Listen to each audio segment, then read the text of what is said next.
We can hold emotional energy in our nervous system, in our muscles. There's a number of psychologists that have done a lot of work around this. Psychologists like Dan Siegel and Ida Rolf. It's like it's a memory that gets attached to a previous event. And I know that from working with millions of people over the years, when we talk about these old programs and these old behavior patterns that we have, the events that happen when we're younger that have the most intense emotional response connected to it, the events that affect us the most. Hello, darlings, and welcome to Not Over, Just Different. I'm Natalie Ledwell, and I'm here to share deeply insightful and vulnerable conversations with you from people who are willing to open up and share what their journey's been like so that you can learn and be inspired to take action in yours. It's never too late to begin again or to see a new perspective. No matter what your dreams or goals are, you'll find inspiration and community here. It's time to rediscover yourself, reignite your passions, and make the next 50 years even more full than the first.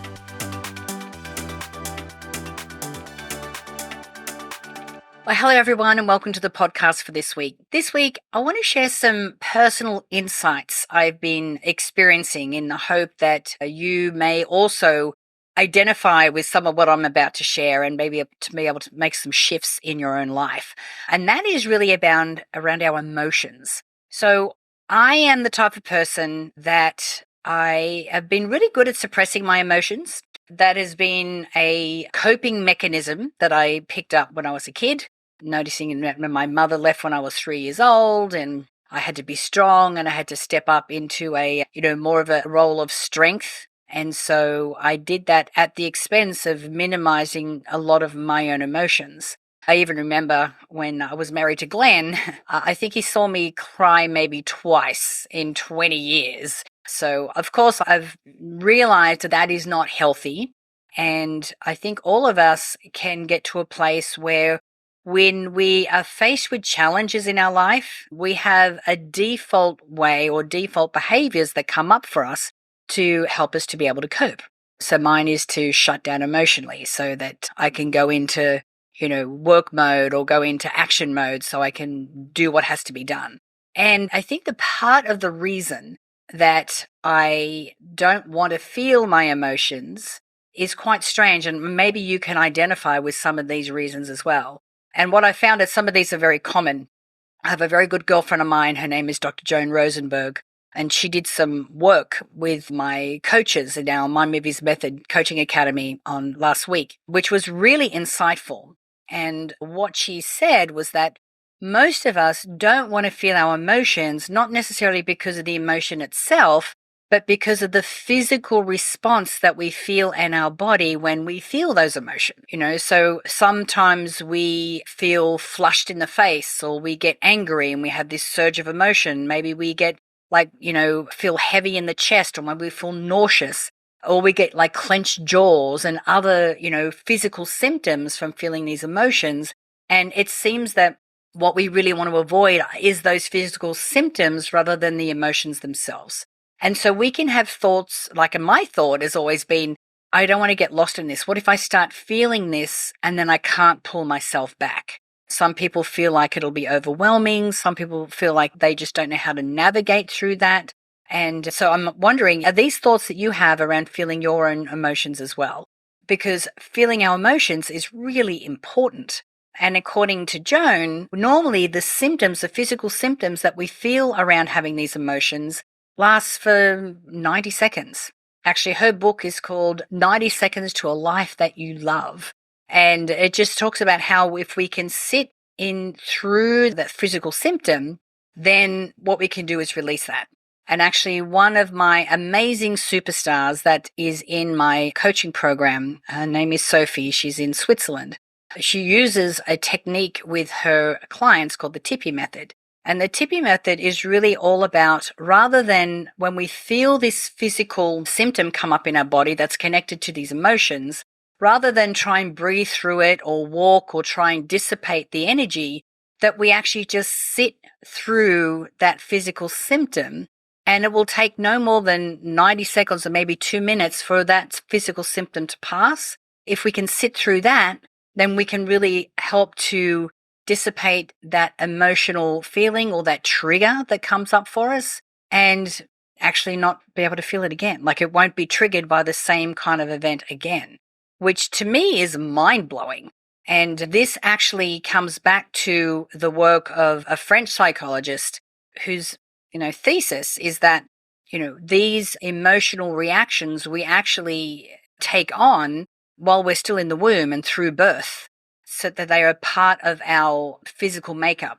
Now, I've also been doing, because I know that when it comes to my emotions, it is important for me to feel them. So it's not lost on me that I am actually, working with a colleague of mine, Mind Movies, and her company Talk Apps that have teamed up together to create this incredible app called FeelWise. And you can see the FeelWise app here. You can get it in the App Store. But what we do with this app is that we use AI technology to help humans to become better humans.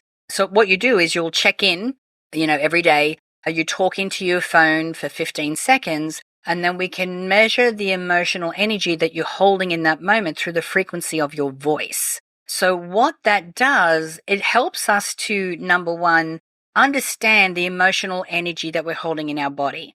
Now, we can hold emotional energy in our nervous system, in our muscles. There's a number of psychologists that have done a lot of work around this. Psychologists like Dan Siegel and Ida Rolf, two psychologists that have done extensive work on this, on how emotional energy can be stored in the body and in our nervous system. It's like it's a memory that gets attached to a previous event. And I know that from working with millions of people over the years, when we talk about these old programs and these old behavior patterns that we have, the events that happen when we're younger that have the most intense emotional response connected to it, the events that affect us the most and really start to program, thoughts in our mind that aren't necessarily true, but we create these limiting beliefs around our self-worth, around our self-image, around money, around love, from what we observed them when we're kids. And then we start to go through life looking through that lens.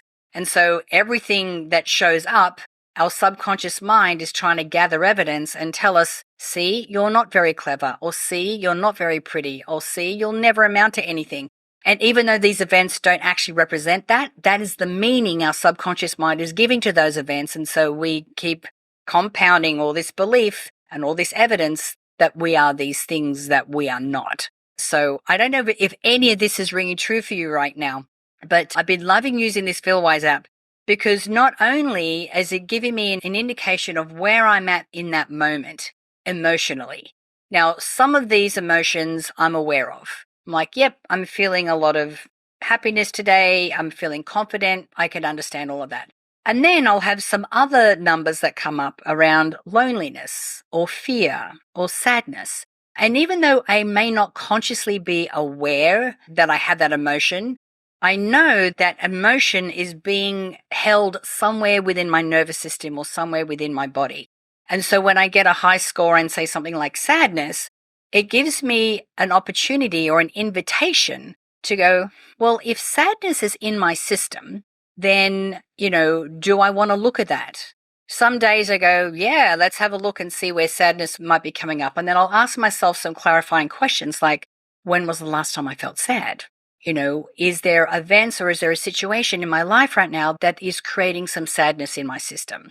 And then when I can identify what that is and go, okay, well, I can either choose to sit in that, to be able to feel that emotion, sit in the physical symptoms of that sadness because I'm focusing on a particular event or a particular thing that's bringing up that emotion for me. So now I am consciously aware of it, move through the physical symptoms of it and have that released from my system. And there are some days where you go, I haven't got time to look at that today, but I will look at that another time. So what I'm trying to explain here is that, we don't just feel one emotion at a time. We are these multifaceted souls of human beings that can hold different emotional energy simultaneously at the same time.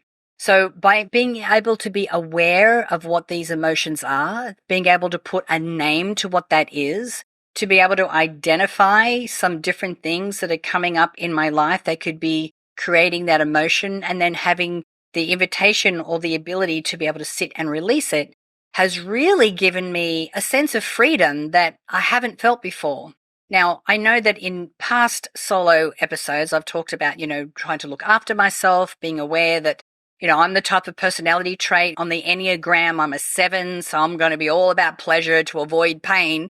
Knowing that about myself, when I get to the afternoons and let's say that I have a craving to have a glass of wine, I can sit in that. I can do a check-in on my FeelWise app, see where I am at emotionally, understand that, what events could be bringing up that emotion that makes me, feel like having a glass of wine, sit in it, process it, go through those, the physical symptoms of it, and then release the craving.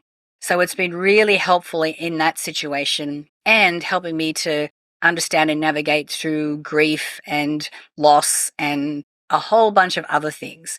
So if you haven't tried out the FeelWise app yet, I encourage you to go to the App Store for both Android and Apple, download the app and really check in to see, how you are emotionally. Because when we can navigate and have regulation over our emotions, it means that we can make great choices, great decisions. We're not in reaction.